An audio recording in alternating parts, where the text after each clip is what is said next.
नमस्कार मित्रों। आज मैं मुंडन संस्कार के बारे में बात करने वाला हूँ। मुंडन जो बच्चों का बाल छिलाया जाता है और सीखा निकाला जाता है, 8वां संस्कार है और बड़ा नियम से करना चाहिए। पंचांग में देखेंगे तो बहुत सारी तिथियां आती है। अब उस तिथि में आपके अनुकूल कौन सी तिथि है जिसका आप सिलेक्शन करें, ये महत्वपूर्ण स्थान रखता है। महत्वपूर्ण बात यही है कि इनमें किन तिथि का हम सिलेक्शन करें। तो कुछ मुख्य बातें मैं बताना चाहता हूँ। ऐसे तो जनरली लोग मुंडन का तिथि देखते हैं, मुंडन जाके करा लेते हैं। जहाँ जिनका मन्नत होता है वो वहाँ मंदिर में या कहीं और जाकर के करा लेते हैं मुंडन। लेकिन आज मैं एक विशेष जानकारी आपको देना चाहता हूँ कि मुंडन कब कराना चाहिए। हर बच्चे के अनुसार अलग अलग होता है। कुछ कॉमन चीजें हैं, पहले मैं उस पर डिस्कस करता हूँ, फिर कुछ खास चीजों पे मैं डिस्कस करता हूँ। तो सबसे पहले मैं कॉमन चीजों पर डिस्कस करता हूँ। जो विषम संख्या, उम्र की संख्या विषम होनी चाहिए। अब उम्र की संख्या बच्चे का 1 साल, 3 साल, 5 साल, 9 साल, इस तरह का संख्या होना चाहिए। तो इसमें मुंडन होना चाहिए। अब इसमें भी है कि लड़के और लड़कियों में थोड़ी अंतर होती है। लड़की का आप सम संख्या में कर सकते हैं, 2, 4, 6, 8 में, लेकिन लड़कों का विषम संख्या में ही मुंडन होना चाहिए। अब मुंडन किस दिन होना चाहिए, इस पे भी हम बात करें तो सोमवार, बुधवार, गुरुवार और शुक्रवार को मुंडन किया जाना चाहिए। अब मुंडन सोमवार, बुधवार, गुरुवार, शुक्रवार तो हो गई। अब है कि तिथि कौन सी होनी चाहिए इसके लिए। तो तिथि के रूप में जैसे 2-3 चीजों का, या फिर नक्षत्र कैसा होना चाहिए। तो जिस तिथि में बच्चे का जन्म हुआ है उसमें मुंडन नहीं होना चाहिए। जिस नक्षत्र में बच्चे का जन्म हुआ है उस नक्षत्र में, ये इम्पोर्टेंट बात है, ध्यान दीजिएगा कि खास करके नक्षत्र और राशि, उस राशि में जब चल रही हो या वो नक्षत्र हो तो उस नक्षत्र में मुंडन नहीं होना चाहिए। इसका जब आपके पास 2, 4, 10 तिथि इकट्ठी हो जाए, उस तिथि के अनुसार आप इन सब चीजों का ध्यान रखें कि मुंडन तो हमको कराना ही है किसी न किसी दिन, लेकिन शुभ तिथि को मुंडन हो तो ये ज्यादा बेहतर रहता है। तो वो शुभ तिथि में जो आपके बच्चे के अनुसार शुभ तिथि आ रही है उस पे हमें ध्यान देना चाहिए। अब मुंडन होना कौन कौन नक्षत्र में चाहिए। अब इसमें आप अपने बच्चे का नक्षत्र को देख लीजिएगा कि उसमें ना कराएं। अश्वनी नक्षत्र, मृगशिरा नक्षत्र, पुष्य नक्षत्र, हस्त नक्षत्र, पुनर्वसु, चित्रा, स्वाति, घनिष्ठा, शतभिषा, रोहिणी, अनुराधा, रेवती, इन नक्षत्रों में मुंडन होना चाहिए। लेकिन लड़कों के लिए कुछ खास नक्षत्र हैं, जैसे पुष्य नक्षत्र, रोहिणी नक्षत्र, अश्वनी नक्षत्र, इसमें बहुत अच्छा माना गया है। लड़कियों के लिए अनुराधा, रेवती और श्रवण नक्षत्र अनुकूल माना गया है। तो इनको भी आपको ध्यान देना चाहिए कि ये हो। अब तिथि पे मैं आता हूँ कि कौन सी तिथि है। द्वितीया तिथि, तृतीया तिथि, पंचमी, षष्ठी, दशमी, एकादशी और त्रयोदशी तिथि का बढ़िया तिथि माना गया है। इसमें भी आप डेट जब आपका मुंडन का आता है तो इसमें भी आप सिलेक्शन कर लें। रिक्ता नक्षत्र को, रिक्ता तिथि को छोड़ करके, रिक्ता तिथि में नवमी, चतुर्थी और चतुर्दशी आता है और अमावस्या।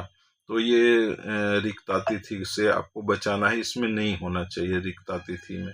तो जब आपके पास नक्षत्र का जब आए तो नक्षत्र मिला लें, और जब आपका कोई डेट आता है नक्षत्र का तो उसमें देख लें कहीं रिक्ता तिथि में तो नहीं पड़ रही है, तो उसमें परहेज करना आवश्यक होता है। अब बच्चे की जो कुंडली होती है एक बार दिखा लेना चाहिए। कुंडली में ये देखना है कि जब आप करा रहे हैं तो ऐसा नहीं कि आपके लग्न त्रिक भाव में आ रहे हैं, 6, 8, 12 में आ रहे हैं, उस समय परहेज करना चाहिए। दिखा करके ही मुंडन का करना चाहिए। एक चीजें वो हो जाती है। अब मुंडन में बाकी चीजों का क्या क्या ध्यान देना है कि उनकी माता जो बच्चे की हैं, जिनके बच्चे का मुंडन हो रहा है, वो गर्भावस्था में ना हो। खास करके 5 महीने का ध्यान देना पड़ता है, उसके उपरांत वाले में आप करा सकते हैं। अब एक कंट्रोवर्सी आती है, मैंने इतना बात बताया तो कभी कभी क्या अक्सर ज़्यादातर दो बच्चे का मुंडन होता है एक साथ, तो दो बच्चे का मुंडन होता है तो किस बच्चे को देख करके चला जाए। अब किसी की उम्र 20 में आ रही है, 1 में आ रही है, 3 में आ रही है, 5 7 में दूसरे का आ रहा है जोड़ा में, जैसे 2 4 6 8 में। तो जो छोटा वाला है हमको उसको देख करके चलना है। छोटे वाले बच्चे जो होंगे उनका होना चाहिए 1 3 5 7 9 इस तरह से होना चाहिए। बाकी दूसरे वाले को अब ओवरलुक कर सकते हैं। अब हम आते हैं कि ठीक है, अब ये तो हमने कर लिया, 2 बच्चे हैं तो 2 बच्चे का इस तरह से हम देख सकते हैं। अब वो माता का अवस्था, शुद्धि का अवस्था होना चाहिए उस समय, रजस्वला या पीरियड जो मासिक धर्म होता है वो सब नहीं होनी चाहिए। ये भी शुद्धता का ध्यान अवश्य रखना चाहिए। अब आते हैं हम कि डेट पे, कि डेट कौन सा होना चाहिए। तो डेट में ये ध्यान देना पड़ेगा कि बहुत सारे तिथि होती है, तो उत्तरायण समझिए कि जब सूर्य उत्तरायण में होते हैं, यानी कि 14 जनवरी के बाद वो उत्तरायण में जाते हैं, तो जब उत्तरायण काल में होते हैं तभी मुंडन कराना चाहिए। और सारे मास में मुंडन करा सकते हैं, केवल जो मलमास या अधिक मास होता है या फिर जो मास का आता है जैसे जेठ मास, तो बड़े लड़के का मुंडन जेठ मास में नहीं कराना चाहिए कोई भी संस्कार, तो वो भी ध्यान देना चाहिए। साथ में ये भी ध्यान देना चाहिए कि जो मंथ आ रहा है उसमें चैत में भी आप पड़ जाते हैं, लेकिन चैत मास को हम लोगों को ध्यान देना चाहिए। जब मेरे पास इतना तिथि है तो हम चैत में ना कराएं तो वही बेहतर हो।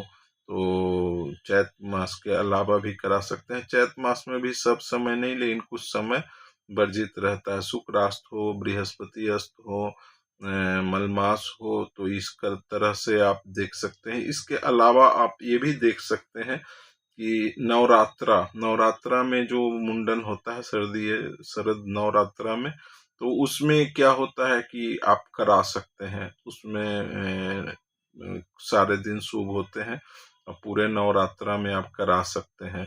और चैत नवरात्रा में भी होता है, लेकिन शरद नवरात्रा का सबसे शुभ माना गया है। हाँ, उसमें अधिक मास वाले में थोड़ी कुछ विद्वानों के मत के अनुसार दिक्कत आती है, लेकिन ऐसे नवरात्रा में मुंडन होता है। अब इन सब के अलावे अब तिथि कौन कौन सी आ रही है, अभी हम लोग इस पे डिस्कस करते हैं कि कौन सी तिथि पड़ रही है, कौन सी तिथि शुभ पड़ रही है। तो देखिए, जनवरी में तो कोई तिथि है नहीं।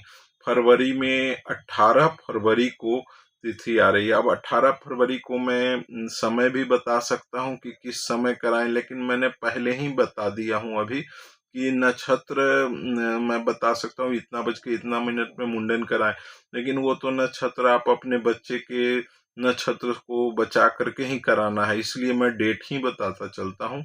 18 जनवरी को तिथि है, 18 फरवरी को, जनवरी में कोई तिथि नहीं है, 18 फरवरी को है, 21 फरवरी को है, मार्च में है, 9 मार्च को है, 11 मार्च को है, अप्रैल में है 21 अप्रैल को, 23 अप्रैल को, 24 अप्रैल को और 30 अप्रैल को है। मई में 4 मई को है और 10 मई को है, और जून में 17 जून को है, 22 जून को है, 24 जून को है और जुलाई में 9 जुलाई को है।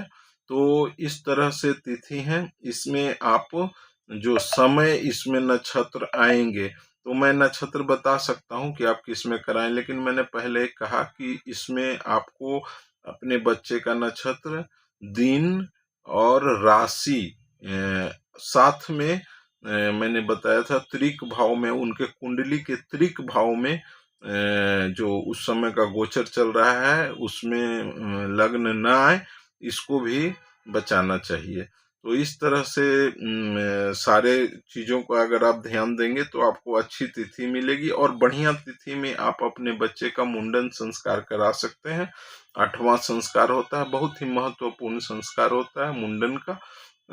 मुंडन के बाद ही पहले के समय में उनका एजुकेशन होता था। एक प्रश्न और भी आता है कि अगर 1 साल के पहले मुंडन करा रहे हैं तो उसमें भी विषम संख्या का मंत्र को देखा जाना चाहिए। बहुत सारे लोग 1 साल में ही मुंडन बच्चे का करा लेते हैं। 1 साल के पहले या तो मन्नत होती है या अलग अलग रिवाज कल्चर है।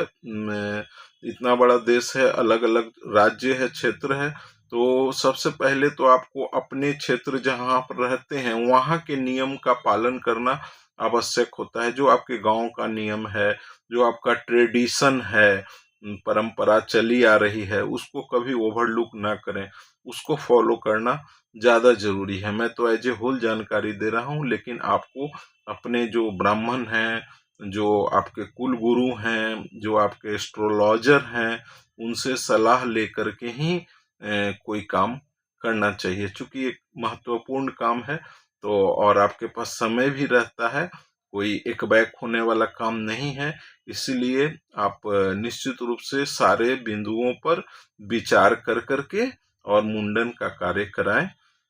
धन्यवाद। कैसा लगा मेरा विचार सलाह, इसके बारे में कमेंट बॉक्स में बताइएगा। अगर सब्सक्राइब नहीं किए हैं तो प्लीज़ सब्सक्राइब कर देंगे। धन्यवाद।